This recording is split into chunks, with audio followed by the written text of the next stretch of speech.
উৎসব, উৎসবের ধর্মীয় ডাইমেনশন আছে, সেটা ধর্ম ছাড়া অন্য কোনো উৎসব হলে সেটারও একটা ডাইমেনশন আছে, কিন্তু প্রত্যেকটা উৎসবের একটা কমন ডাইমেনশন আছে। বর্তমান যে ধরনের অর্থনৈতিক ব্যবস্থায় আমরা আছি, বাজার অর্থনৈতিক ব্যবস্থা, তার একটা অর্থনৈতিক দিকও আছে।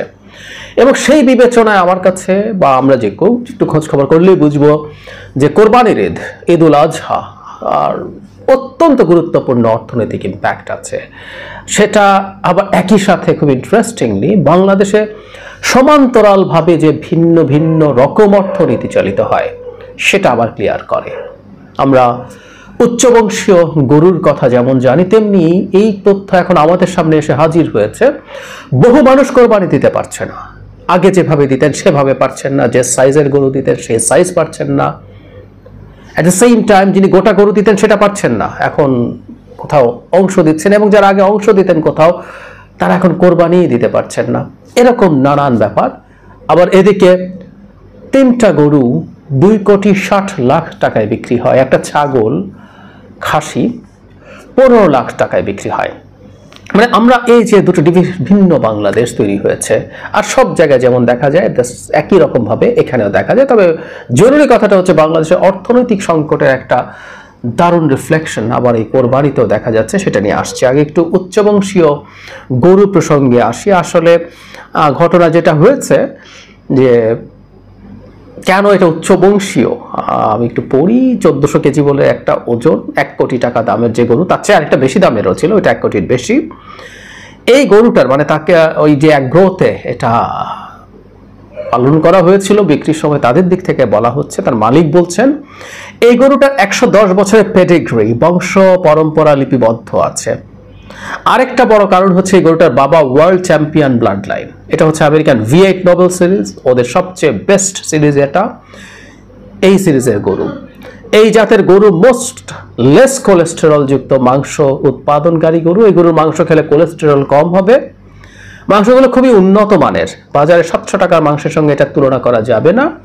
5 কেজি দানাদার খেয়ে এই গরু 1 কেজি মাংস উৎপাদন করতে সক্ষম, অথচ দেশীয় জাতের গরু 12 থেকে 17 কেজি দানাদার খেয়ে ইত্যাদি ইত্যাদি বলছে। তারপর উনি বলছেন এই গরুটা বংশমর্যাদাপূর্ণ গরু, এর জন্য দাম বেশি। গরুটির গায়ে থাকা রেজিস্ট্রেশন নম্বর দিয়ে গুগলে সার্চ দিলে তার 110 বছরের ইতিহাস চলে আসবে। তিনি বলেন আমাদের কাছে 6টি ব্রাহ্মা জাতের গরু আছে। এগুলো আমরা মানে যে গরুগুলো উচ্চবংশীয় গরু, এগুলো আসলে আমেরিকার ব্রাহ্মা জাতের, এবং এগুলো একসময় এই সাবকন্টিনেন্ট থেকেই গিয়েছিল, এখন আমেরিকাতে আছে, আবার সেই দিক থেকে আসছে। 6টা এনেছিলেন, 3টা বিক্রি হয়েছে, আর 3টা আছে। আরেকটা 1.5 কোটি, ওটারও একটা রেজিস্ট্রেশন নাম্বার আছে, আপনি ওটাকে সার্চ করে পেতে পারেন। আর একটা গরু বিক্রি হয়েছে 60 লাখ টাকা, মোট 3টা 2,60,00,000 টাকায় বিক্রি হয়েছে। আর একটা খাসির কথা তো বলাই হয়েছে, ছাগল 180 কেজি ওজনের 15 লাখ টাকায়। আমি একটা ভিডিও মানে খুঁজতে চাইছিলাম যে এরা কি বলছেন আর একটু বোঝার জন্য। একটা ভিডিওতে দেখলাম সেই খামারের একজন প্রতিনিধি, আই ডোন্ট নো উনি মালিক কিনা, কারণ পরিচয় দেওয়া হয়নি। উনি বলছেন যিনি কিনছেন তিনি খুবই শৌখিন মানুষ, তিনি উট কিনেছেন, দুম্বা কিনেছেন। ইনফ্যাক্ট এই 3টা গরু নাকি তিনি এবার কোরবানি দেবেন না, উনি আগামীবার কোরবানি দেবেন। সেবার সাথে আরো উট, দুম্বা এবং অনেক বড় বড় ছাগল তাকে রাখতে বলা হয়েছে। মানে এই 2,60,00,000 টাকায় একজন ব্যক্তি কিনেছেন। আরেকদিন আলোচনা করব, এই আলোচনাটা আজকে না। সেটা হচ্ছে আমাদের অতি ধনীদের মধ্যে আমরা ধরে নিচ্ছি যে তারা বৈধভাবে উপার্জন করেছেন, যদি করেও থাকেন। আমাদের ধনীরা কিভাবে উপার্জন করেন বেশিরভাগ ক্ষেত্রে আমরা জানি, কিন্তু যদি বৈধ উপার্জন হয়ে থাকে, এই যে আমাদের অতি ধনীদের মধ্যে চ্যারিটি বা ফিলান্থ্রপির চেষ্টাটা নাই, এক অদ্ভুত কালচার আমাদের দেশে, সেটা নিয়ে কথা বলবো। রাদার আমরা কতগুলো কথ্য ভাষায় বলি না, আলগা ফোটানি দেখানোর চেষ্টা করি, সেটা হয়। ওই মালিক বলছেন উনি খুব শৌখিন মানুষ, মানে কোরবানির সাথে একটা ধর্মীয় গুরুত্বপূর্ণ উৎসবের সাথে শৌখিনতাকে জুড়ে দিচ্ছি আমরা এখন। এই ন্যারেটিভগুলো তৈরি হয়, এবং রাইটলি যারা এই ব্যবসাটা করেছেন, যে ফার্ম, তারা রাইটলি এই ব্যবসাটা করেছেন, কারণ বাংলাদেশে এই ধরনের মানুষ আসলে আছে, সত্যিকার অর্থেই আছে, যারা এক তরিতে 2.5 কোটি টাকার বেশি গরু কিনছেন, আরো অনেক কিছু কয়েক কোটি টাকা, 4-5 কোটি টাকায় ঠিকবে আমি আসলে জানি না কত টাকা দামের উট কিনবেন, কত টাকা দামের দুম্বা কিনবেন। কিন্তু এদিকে অন্য দিকটা কি বাজারের, আমরা প্রচুর রিপোর্টের মধ্যে দেখেছি বাজারে মানে কোটি কোটি দূরে থাকুক, 3 লাখ, 4 লাখ, 5 লাখ টাকা দামের গরু একসময় যেগুলো যথেষ্ট পরিমাণে মোটামুটি বিক্রি হতো, সেই গরুগুলোর বিক্রি হচ্ছে না। মানে মানে সবচেয়ে বেশি বিক্রি হচ্ছে 1 লাখ টাকার আশপাশের গরু। 1 লাখ টাকার আশপাশের গরু সবচেয়ে বেশি বিক্রি হচ্ছে, কারণ মানে 2, 3, 4 লাখ টাকা 5 লাখ টাকার গরু একসময় যেগুলো কয়েক বছর আগেও 3-4 বছর আগেও যেগুলো বেশ ভালোভাবেই বিক্রি হচ্ছিল সেগুলো এখন আর বিক্রি হয় না। তার মানে মানুষের ওই কেপেবিলিটিটা আসলে আর নাই। যিনি 4-5 লাখ টাকার গরুতে, তিনিও 1 লাখ টাকার গরুতে নেমে এসেছেন। সত্যিই তাই হয়েছে। এবং শুরুতে যে বললাম যে আমাদের আসলে কোরবানির টোটাল পরিমাণ কমে গেছে গত বছর, তার আগের বছরের চাইতে প্রায় কম বেশি 10 লাখ গরু কম, গরু এবং ছাগল মিলে কম কোরবানি হয়েছে। এবারও আরো 10 লাখ কমার সম্ভাবনা আছে বলে যারা এর সাথে জড়িত তারা বলছেন। আমাদের এটার জন্য পরিসংখ্যানের প্রয়োজন নেই, আমরা এই সমাজে বাস করি, আমরা আমাদের চারপাশ দেখলে বুঝবো। ঢাকায় আমি কয়েকটা জায়গায় কথা বলেছি যেখানে প্রতিটা বাসায় আগে যে পরিমাণ গরু বা ছাগল আসতো কোরবানির জন্য, সেই সংখ্যাটা তুলনামূলকভাবে গতবারের চাইতে কমে গেছে। তার মানে মানুষের আর্থিক সক্ষমতা এখন এতটা নেমে গেছে। অথচ এই একটা উৎসব, শুরুতে যেটা বলেছিলাম যে এটার মতো এত ইনকাম ডিস্ট্রিবিউশন, অর্থনীতি থাকলেই হয় না, ইনকাম ডিস্ট্রিবিউশন হয়। মানে অনেক সময় হয় না, ধরুন একটা বিরাট দামি গাড়ি বিক্রি হয়ে গেছে কয়েক কোটি টাকায়, ওটার ইনকাম ডিস্ট্রিবিউশন খুব বেশি না। যিনি ইম্পোর্ট করেছেন উনি আরেকজনের কাছে বেচে দিলেন, মাঝখানে ওনার কি হচ্ছে, ওনার কোম্পানিতে কিছু মানুষজন কাজ করে, এই গাড়িটা যিনি চালাচ্ছেন তার একজন আগেও হয়তো ড্রাইভার ছিল, সো খুব বেশি ডিস্ট্রিবিউশন নাই। কিন্তু একটা কোরবানির সাথে অনেকগুলো খাত জড়িত, এবং সবচেয়ে জরুরি কথা যেটা, সেটা হচ্ছে এই খাতগুলো অনেকগুলোর সাথে আমাদের নিম্ন মধ্যবিত্ত, দরিদ্র এই ধরনের মানুষ জড়িত। দীর্ঘদিন থেকে আমাদের গ্রামাঞ্চলের মানুষ একটা গরু, একটা খাসি লালন পালন করার চেষ্টা করেছেন, যেটা দিয়ে তারা মানে একটু পালন করলেন, একটু মোটা তাজা করলেন, কয়েক মাস পালন করে বিক্রি করলে কিছু লাভ পেলেন। এইরকম হাজার হাজার লক্ষ লক্ষ মানুষ আছেন এই কাজটা করেছেন। আমি বৃহৎ খামারগুলোর কথা বলছি না, কর্পোরেট খামারের কথা বলছি না, বা মাঝারি যেগুলো মধ্যবিত্তরা করছেন তাদের কথা বলছি না, একেবারে প্রান্তিক মানুষ এটা করছেন। এটা করার মানেই হচ্ছে এই লালন পালনের সাথে আরো অনেক সাপোর্টিং জিনিস জড়িত থাকে, তাই না? প্রচুর। এগুলোর খাবারের প্রশ্ন আছে, এগুলো দেখাশোনার জন্য, যে বিশেষ করে আবার যারা ফার্মে করেন তাদের জন্য ওখানে প্রচুর মানুষের এমপ্লয়মেন্ট জেনারেটেড হয়।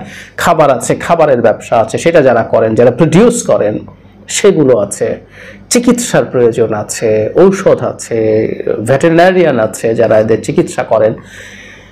পরে যখন কোরবানি হচ্ছে, কোরবানির পর আমরা দেখব, ঢাকায় আমরা যারা থাকি আমরা দেখি যে ঢাকার দেশের বিভিন্ন জায়গা থেকে মানুষজন এসছেন যারা এই গরু জবাই এবং প্রসেস করে দেন আমাদেরকে।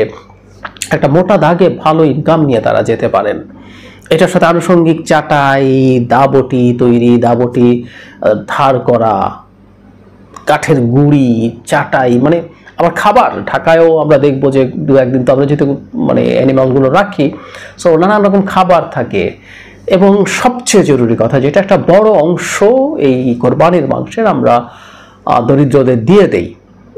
এটা ট্রু যে সবাই আসলে এটা খেতে পারবে না, এতটা অ্যাফোর্ড করতে পারে না, কারণ যে পরিমাণ মাংস আছে সেটা তার পক্ষে খাওয়া সম্ভব না। তার চাইতে জরুরি কথা, মাংস খাওয়ার চাইতে আরো অনেক জরুরি কাজও তাদের পড়ে বসে। তাই দেখা যায় তারা যদিও বেশ কম দামে কিন্তু বিক্রি করে দেন, সেটা থেকেও তারা কিছু টাকা পেয়ে যান।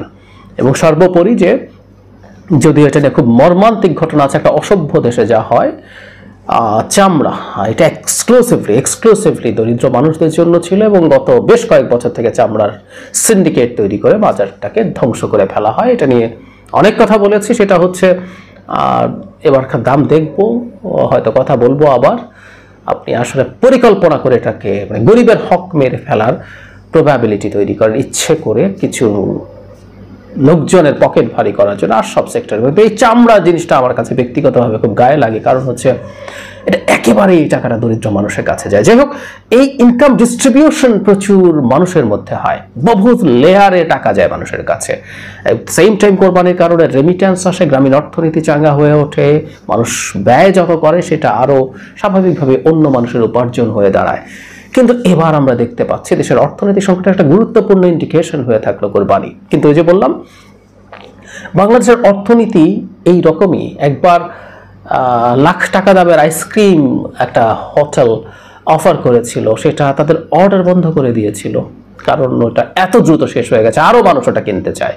50 না কত হাজার টাকা দামের জিলেপি কোনো একটা মানে হোটেল, তাদের তাদের যে হোটেলের রেস্টুরেন্ট আছে তারা অফার করেছিল, ওটার মধ্যে কি যেন গোল্ডের পাতা টাতা দেওয়া হয়, ওই পাতা আর যথেষ্ট ছিল না বলে ওই জিলিপি বানাতে পারে না আরো, কিন্তু এটা চাহিদা ছিল। সো বাংলাদেশে দুটো বাংলাদেশে পরিণত হয়েছে। এবং এই যে আমরা প্রায় পার ক্যাপিটা ইনকামের কথা বলি, এর মধ্যে প্রচুর চুরি আছে, কোনো সন্দেহ নাই, আমরা ভালো মতোই জানি।